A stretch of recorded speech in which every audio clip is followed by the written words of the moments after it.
바닷가 거리에 새로운 얼굴이 보인다는 소문이 떠돌았다. 개를 데리고 다니는 여인이.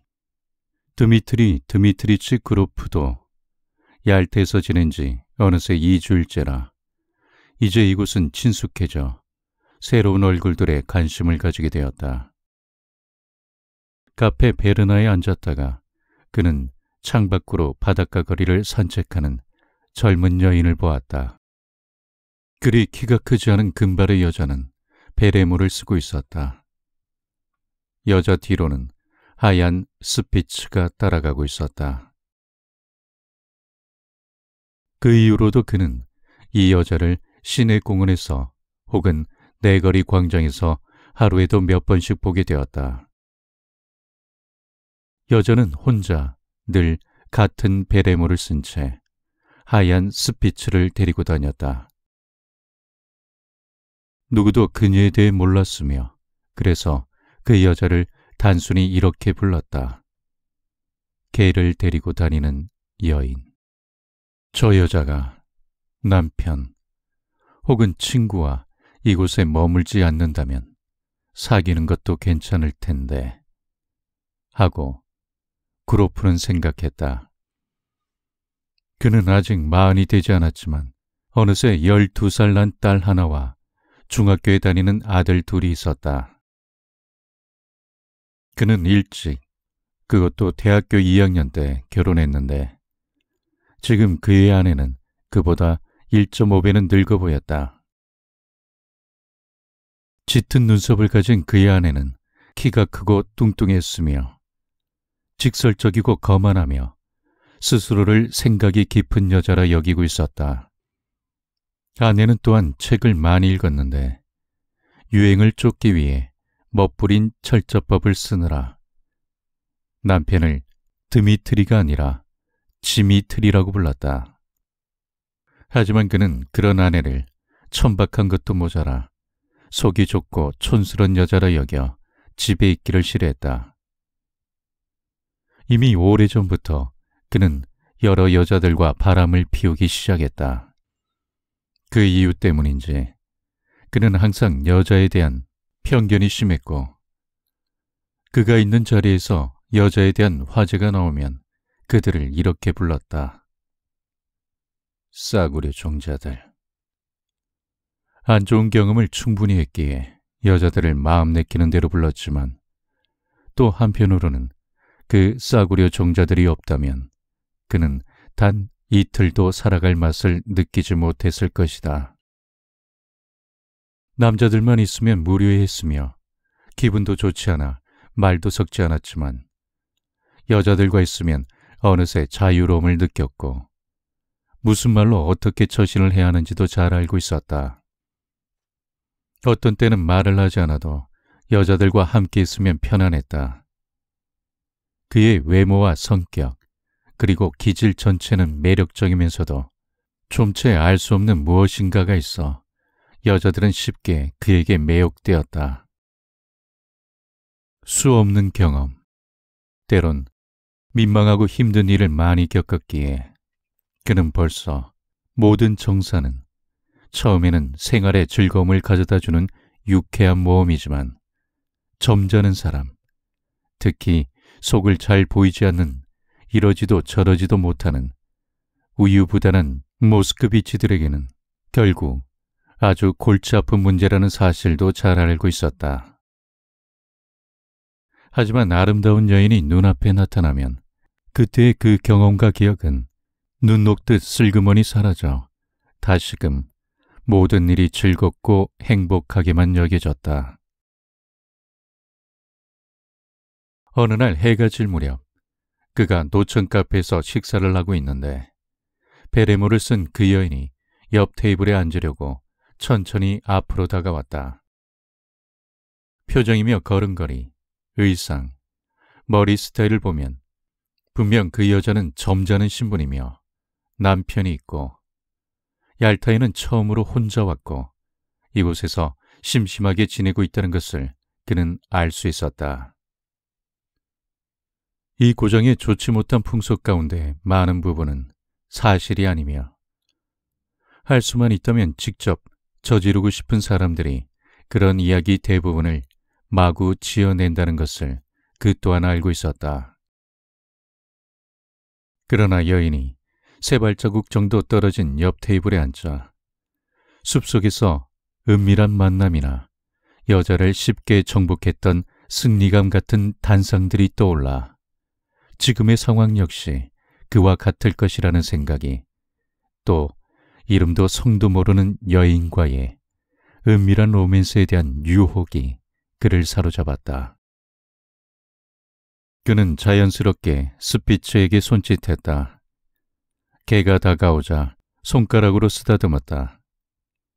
스피츠가 으르렁대기 시작했다. 그로프는 다시 쓰다듬었다. 여인이 그를 바라보며 눈을 내리깔았다. 물지는 않아요? 그녀는 말을 끝내자마자 얼굴을 붉혔다.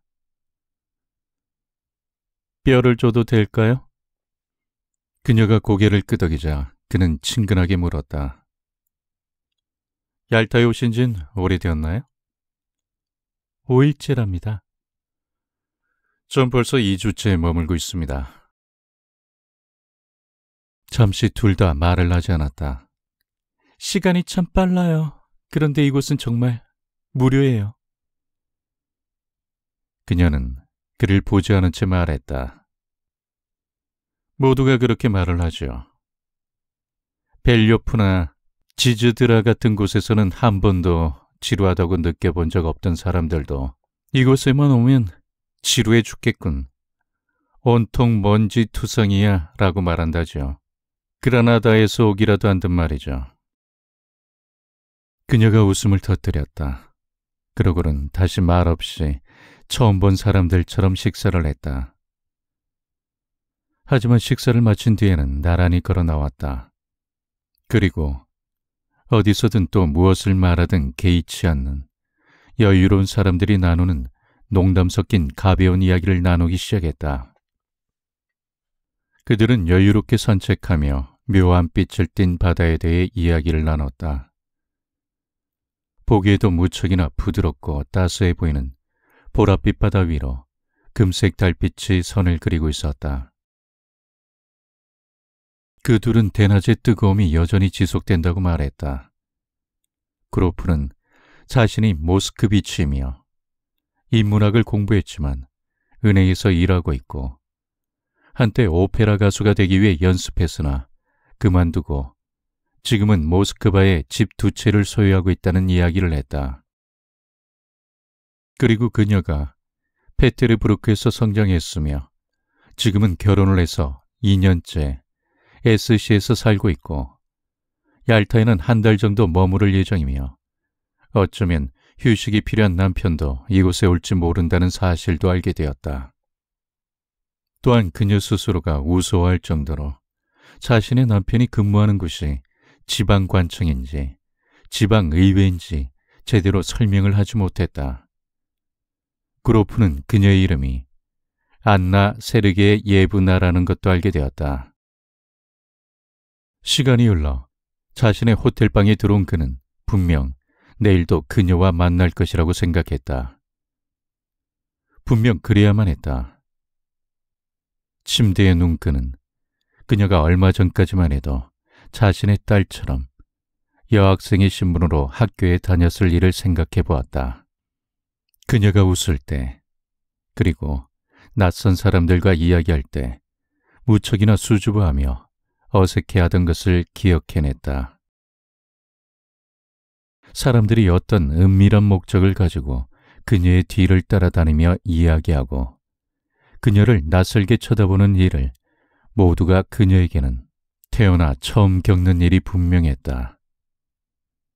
그리고 그녀의 매끄러우면서도 가는 목과 아름다운 회색 눈동자를 생각했다. 그 여자에게는 어쩐지 애틋한 구석이 있어. 그는 이렇게 생각하고 잠이 들었다. 알고 지낸 지 일주일이 지났다. 휴일이었다. 호텔방은 더웠고 거리에는 회오리 바람이 불어 먼지가 날렸고 벗겨진 모자가 굴러다녔다. 종일 목이 말랐던 그루프는 몇 번이나 카페에 들러 안나 세르게 예브나에게 시럽을 탄 물이나 아이스크림을 권했다. 하루가 더디게 가는 견디기 힘든 날이었다. 저녁이 되어 바람이 좀 잠잠해지자 그들은 기선이 들어오는 것을 보기 위해 방파제로 발길을 옮겼다. 부두는 꽃다발을 든 마중 나온 사람들로 붐볐다.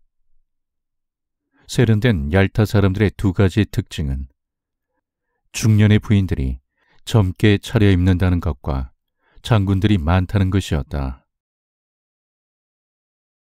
파도가 높아 기선은 해가 진 뒤에야 늦게 도착했다.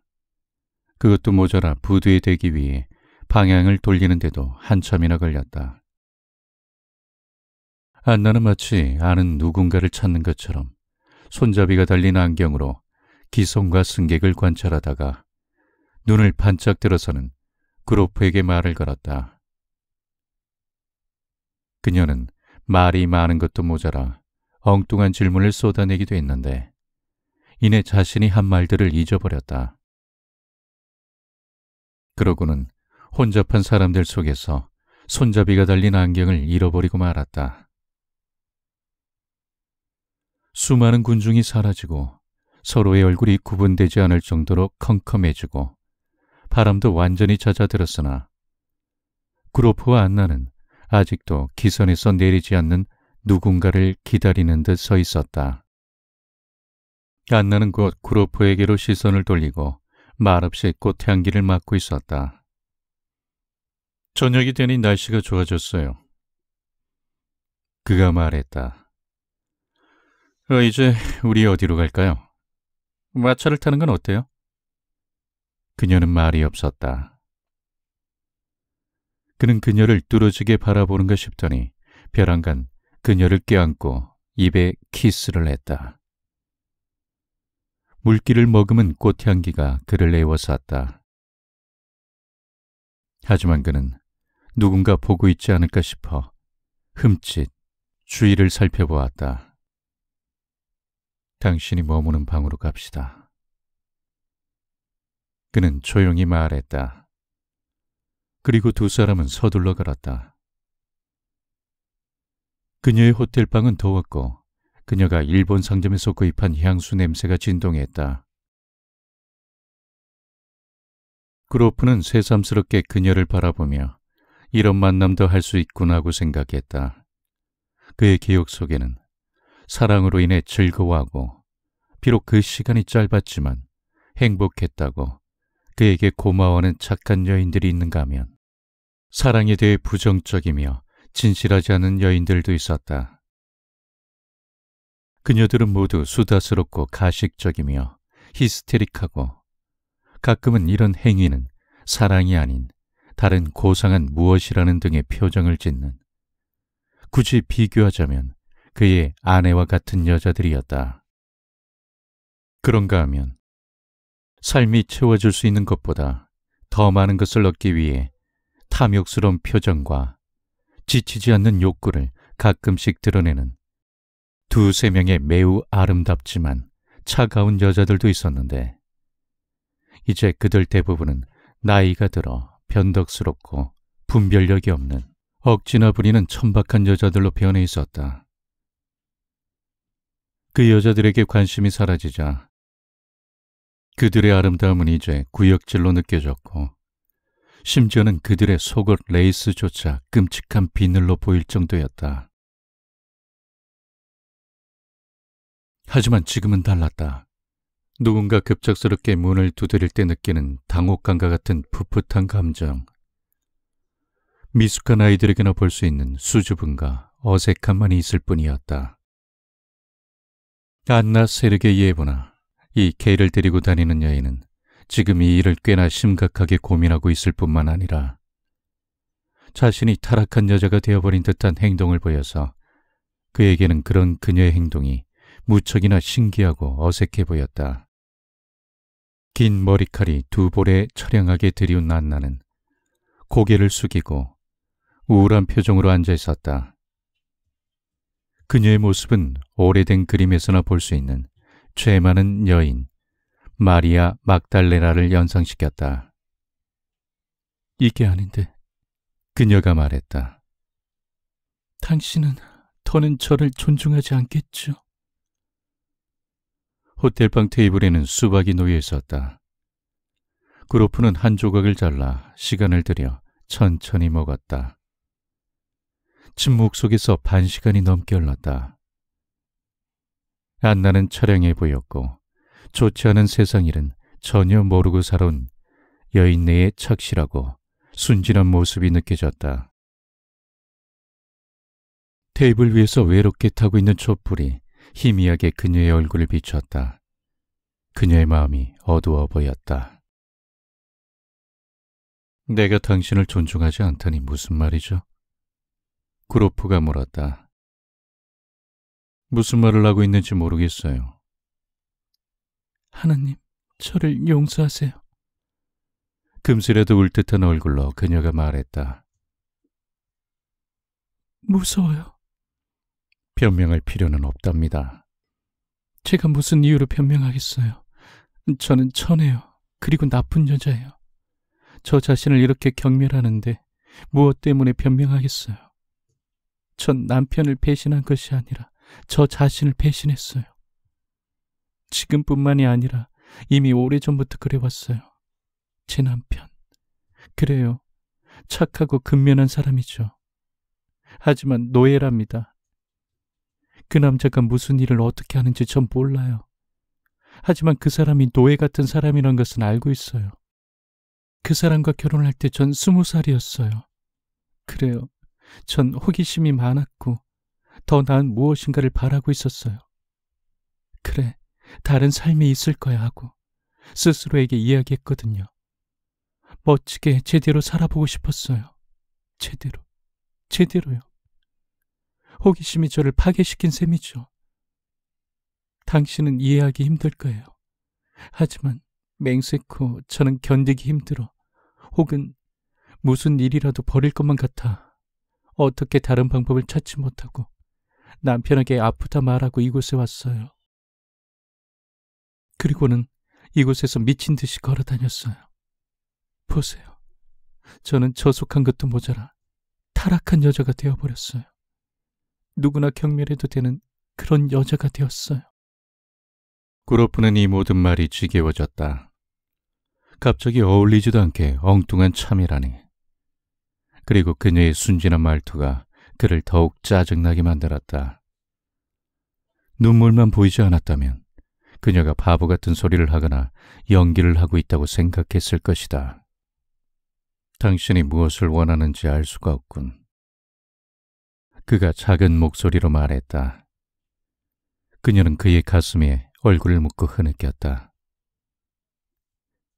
믿어주세요. 제발 저를 믿어주세요. 그녀가 이어서 말했다.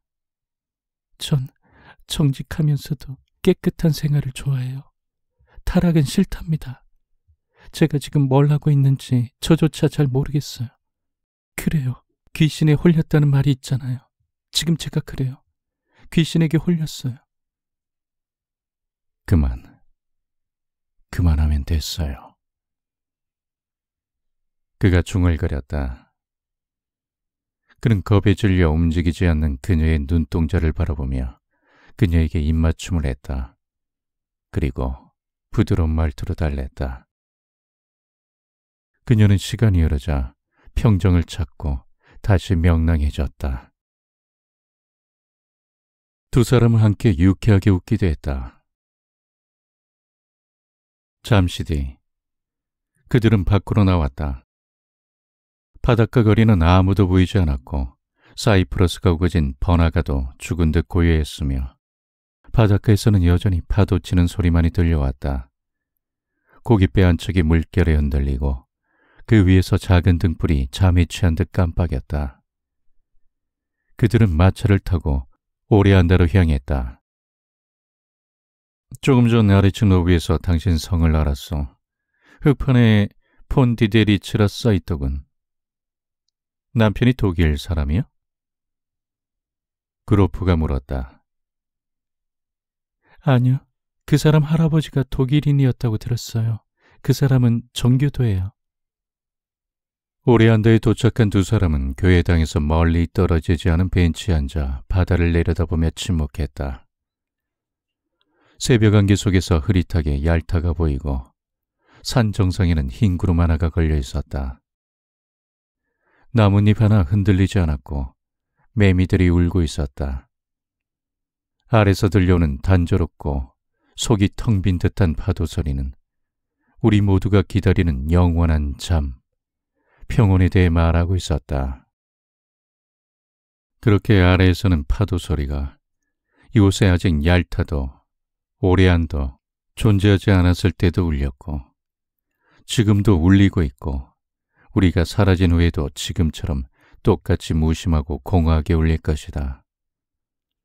어쩌면 바로 이 변화 없음에 우리 모두의 삶과 죽음에 대한 완전한 무관심에 우리의 영원한 구원에 관한 지성의 끊임없는 삶의 움직임에 관한 완성을 향한 부단한 움직임에 관한 비밀이 담겨 있는지도 모른다. 바다, 산, 구름, 넓은 하늘이 펼치는 신비로운 풍경 속에서 여명을 받아 더욱 아름답고 매혹적으로 보이는 젊은 여자와 나란히 앉아 그로프는 이런 생각에 잠겼다.